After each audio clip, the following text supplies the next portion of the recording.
عشرہ محرم کے دوران greater Manchester کی مختلف کونسلز میں عزاداری اور مجالس کا بھرپور انعقاد کیا گیا، جس میں علماء و ذاکرین نے فلسفہ کربلا اور مقصد شہادت امام حسین علیہ السلام پر روشنی ڈالی۔ عاشورہ کی مناسبت سے مرکزی جلوس کا انعقاد جعفریہ اسلامک سینٹر 404 کی جانب سے کیا گیا، جس میں بڑی تعداد میں مومنین نے شرکت کی۔ جلوس کا آغاز نماز ظہر کے بعد پلیٹ فیلڈ پارک سے ہوا، جو اپنے روایتی رستوں سے گزرتا ہوا جعفریہ اسلامک سینٹر میں اختتام پذیر ہوا۔ شرکاء کا کہنا تھا کہ ان جلوس و مجالس کا مقصد کربلا کے پیغام کو دنیا تک پہنچانا ہے۔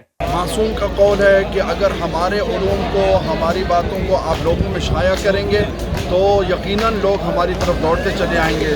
تو یہ اس چیز کا ایک حصہ ہے، ہم یہاں پر جمع ہوئے تاکہ لوگ دیکھیں اور پوچھیں، ایک دوسرے سے سوال کریں کہ یہ اتنی جمعیت کیوں اکٹھی ہوئی ہے، اس کی وجہ کیا ہے، اور تاکہ ہم امام حسین علیہ السلام کے پیغام کو آگے پہنچا سکیں۔ المہدی فاؤنڈیشن بری میں بھی 10 دن تک مجالس کا سلسلہ جاری رہا، جس میں نہ صرف اتحاد بین المسلمین بلکہ بین المذاہب ہم آہنگی کے عنوان سے مختلف مکاتب فکر سے تعلق رکھنے والے مقررین کو مدعو کیا گیا۔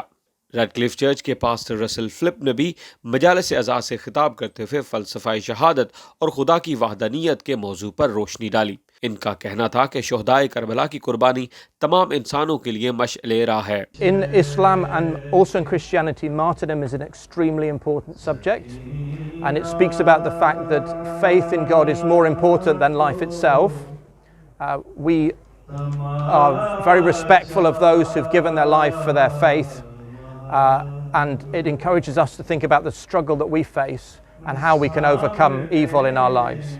انسان کو بیدار تو ہو لینے دو، ہر قوم پکارے گی ہمارے ہے حسین۔ وسیم عباس، مانچسٹر۔